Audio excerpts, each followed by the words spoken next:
Hey, good morning, everybody. It's great to be with you all again for the Friedman Adventures morning briefing here at sunrise on an absolutely gorgeous Tuesday morning. So much to talk about, including a 66-pound white sea bass taken up in the Channel Islands. That's been the epicenter of some great sea bass fishing. We'll cover Bluefin, the Coronado Islands, San Clemente Island, Catalina, the coastal region, and so much more on this morning's report. Well, it's great to be with you as the season continues to move along. We see all kinds of great signals and signs. Man, I'll tell you, that local situation with regard to that sprinkling of barracuda, no big numbers yet, but that bodes well for the coming season. And that's just one of many things I'll be talking about this morning. First of all, happy birthday to my dear friend Merritt McRae over there at Western Outdoor News. Of course, you can go back and look at Merritt's great podcast with Wendy Toshihara. They were both on, and they were two of my favorite guests. And also Captain Mark Paisano from 22nd Street Landing, from the Independence, from the bait operation. I mean, Mark does so much. I'm fortunate to call him my friend. And if you've never seen the Desiree Rodriguez podcast, the podcast that propelled us onto the front page of the New York Post, into Reader's Digest, and so many other venues, the reason why it was such an emotional moment. Go back and take a listen to that. Go to Friedman Adventures on YouTube, and it is pinned at the top.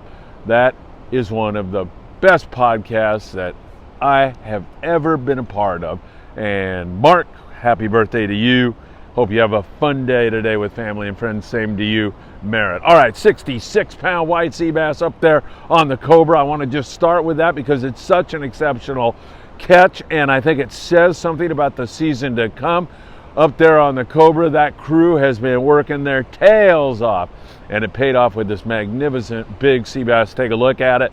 Gorgeous fish, no question about it. That fish probably has been sitting around eating squid all winter long, and that's what I want to bring up with you. Remember now, that biomass of squid last year was up there off Monterey. It has moved down into this neck of the woods. Why? Because water is cooler, the environment is better. In fact, some of that water temp up in Monterey got too cold for the squid, so they got down into the Channel Island region, and that's why you see a catch like that, a 66-pound white sea bass. And that is literally, in my humble opinion, the tip of the iceberg. Channel Islands more than likely are going to have another huge year on white sea bass and big halibut. They've had it locked up for the past several years, and I see no reason why that's not going to continue. And of course, here's a little bit of evidence of that. We've also had Tucker up there on the Endeavor get a piece of this action. A couple of other boats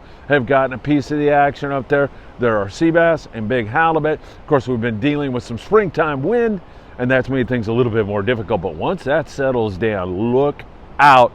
And I'm, between you and I, kind of hoping that this Wednesday night, when we depart on the Endeavor, when we wake up Thursday morning, we're yanking on some big croaker. Let's keep our fingers crossed. The long-range weather forecast for that particular trip looks really good. Looks like the winds are going to stop. It's a little bit too far out there to make any big predictions, but I like what I am seeing. Also up there in the Channel Islands, tremendous rock fishing as usual.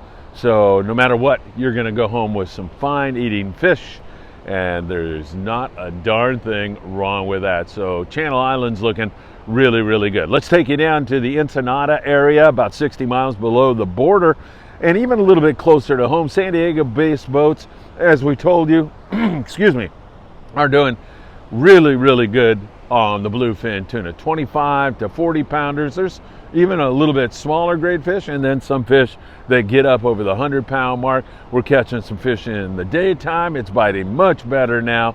There's also that nighttime bite on the flat falls and the knife jigs. If you didn't get a chance to listen to Sam De La Torre's great tackle tip for catching bluefin tuna, I highly recommend you do it. I will tell you right now, it will improve your game. Sam is fantastic from Island Fishing Tackle over there in Carson, California, and he laid out just a beautiful tip on how to get organized, how to switch to a different jig really quickly, how to make it happen for you. So take a listen to that. So really nice signals down there on that bluefin tuna. That just continues to head in the right direction.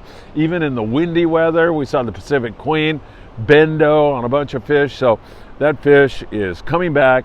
We had that really good start to the bluefin bite down in that neck of the woods, and then we had a dip because of some wind and a subsequent drop in water temperature. But it seems like we're getting back on track again, looking very, very good. Is that the only spot of bluefin tuna around? No way. It just can't be.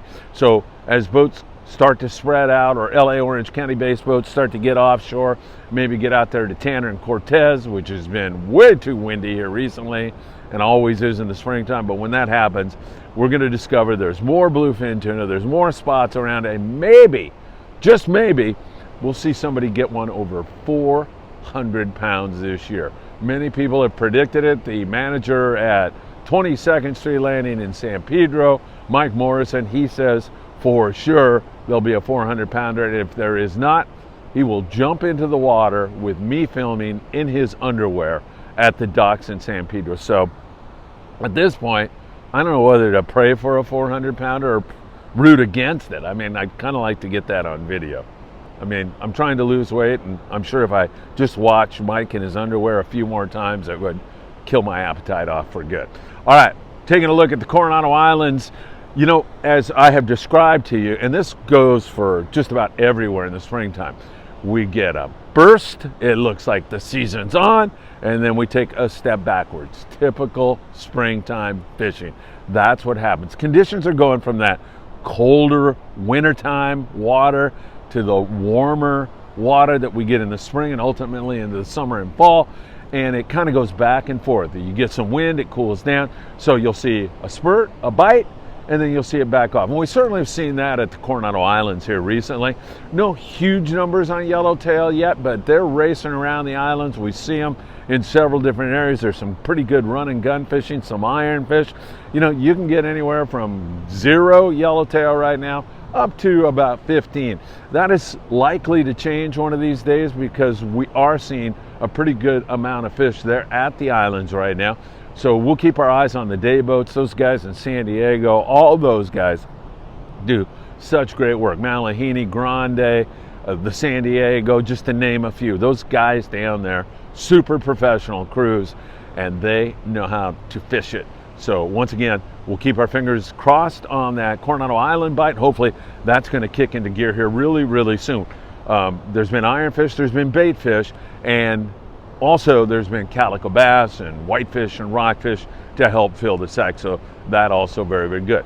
The coastal region, as I mentioned up front, we've seen some barracuda and not a lot. And there's been no huge numbers and there's been no big bite, but we're just seeing it from below the border all the way up into the Channel Islands. And that is evidence of a La Nina kind of situation, cooler water. That's when we get anchovies, that's when we get barracuda, that's when we seem to get more sand bass. Albacore, we'll have our forecast for you tomorrow, and that's a cooler water loving tuna. They like the cooler water. So all of those things are in the mix right now. And of course, we're watching that very, very closely for you all. So that bodes well. But the reality is, you know, no one's going out and putting huge numbers of gar on the boat yet. So it's like a little bit of sculpin and rockfish, table fare kind of fishing going on. Some of the twilight boats have had a few big sand bass, mostly limits of sculpin type of situation. And same thing as we move up and down the coast. Lots of rockfish, a few bass, that kind of a thing on the sport boats. Private boaters, different thing. You know, I mean, you can get on some rocks and catch limits of sand bass, limits of calico bass. The calico's just starting to kick into gear. Water's still a little bit cool for that, but it does seem to be headed in the right direction. All right, out to San Clemente Island we take you, where there's been some really good bites on yellowtail. I mean, the Freedom with 23 big yellows, like 20 to 25 pound stuff. One in the high 30s, it looked like. Big halibut out there. But that stop and go is certainly going on right now. Yesterday, there were yellows taken, not a lot, but pretty good little handful of fork out there for the Freedom and the Pride seeing fish, but it cooled down. The water cooled down. Typical springtime inconsistencies. We see it every single year just about. We'll get to a point where that water gets warm and the wind goes away, and then it will be chew time. They will really, really bite. Clemente looks good for this year. I wouldn't put past a sea bass bite out there. I'm looking at good yellowtail fishing. It's overlooked, but there's great rock fishing out there. Calico bass fishing can be really good. So SCI looking good. And probably Santa Barbara Island, the little island, is going to be one that will be in our future also. There is really good halibut and sea bass fishing there at times. So I would keep your eyes on that little island also. That's going to get going. Catalina Island, the pursuit has been out there on a regular basis. The pursuit working hard out of 22nd Street Landing in San Pedro. They're getting flashes of yellows. They're seeing lots of yellowtail. That is certainly a very good signal and sign right now. We've also got the rockfish, sheep's head, whitefish, those species to fill the sacks out there. And there's been some pretty good bonita fishing out there in that neck of the woods, and an occasional little snap on the barracuda. So that's all good. Incidentally, if you take care of your barracuda, you take care of your bonita. They are great to eat, and I absolutely love sashimi bonito. Man, if you take care of that, bleed the fish, make sure you take good care of it, it is absolutely delicious. So Catalina Island still in the mix. The Channel Islands, we covered that earlier for you, but just to reiterate, there should be a sea bass explosion up there one of these days, very, very soon. Yellows, big halibut, and the omnipresent great rockfish bite there. It is always good, and it is continuing that way. Surf fishing up and down the coast. We're seeing more and more halibut tonight, the last night of the present grunion run, observation only. It'll be a late one, I believe, after midnight tonight, and there'll be a 2-hour window for those grunion coming up on the beaches. That is all good, and it all helps the food chain. It's like a bunch of chum going into the water. So all those predators, halibut, leopard sharks, rays, yellowfin croaker, corbina, you see them at night sometimes feeding right there on the beach, and all of that is in play right now. And then when the grunions lay their eggs, of course, the sandworms feed on those eggs, and sandworms in the beach here, you dig those up, man, they are part of the local environment. They are the kind of worm that surffish eat. So they're used to eating them, and man, nothing works better than those sandworms that you can dig up. It really is a great way to surf fish. If you want to bait fish, you will see all kinds of different species on those sandworms. So very effective. Guys that I've talked to seeing more and more corbina here. The California corbina is like our bonefish. It's a fun fish to catch. You can bring your trout rod out with 6-pound test, a little Carolina rig, smaller hook, and that sandworm will work really good for you. Ghost shrimp will work for you. Mussels off the rocks, another good way to get it done. And digging up sand crabs, also super effective. Corbina, I haven't seen a yellowfin croaker here in the Anderson PCH area, but I see them being caught up and down the beach. And of course, grunion, well, that means that we need to mention halibut. More and more halibut will be taken here in the coming weeks. And you kind of want to match the hat. So something like a Lucky Craft, you know, that looks like what they've been feeding on. They're keyed in on that grunion right now.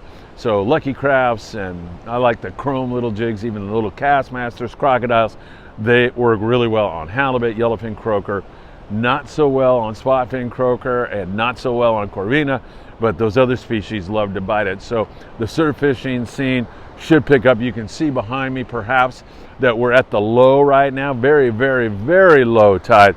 So around noontime today, that would be a good time if you want to take an hour or 2-hour break, come out and give it a shot. Nothing wrong with that. Hopefully that will continue to head in the right direction. Albacore forecast coming out this week. I've put together all kinds of stats. We've launched our Friedman Adventure spotter plane. We've got a lot of information for you. Will there be an albacore season this year? We'll have that for you here in the coming days. Can't wait to bring it to you. Our May 15th jig fishing workshop. It's going to be a great one at Long Beach Marine Stadium. It's going to be from 8 to 11 in the morning over there at Long Beach Marine Stadium. I'm repeating myself now, but it should be a great day. And novice anglers, come on out. We'll show you how to do it. You don't have your own rod and reel? then you can use one of ours. And we'll see how your lure swims in the water. We'll get your mechanics down. We'll just make you a better jig fisherman. Intermediate guys, you can always learn something from the pros. So come out, ask your questions. We're going to have over 12 different instructors there. So you'll be able to jump in the intermediate, the novice, and experts. If you think you can chuck a jig farther than anybody else, this is your chance to shine and see if you can take that part of this day. Now, we have a free raffle, so everybody's going to win or have a chance to win something. We also have a paid raffle. That's to raise money for our efforts south of the border.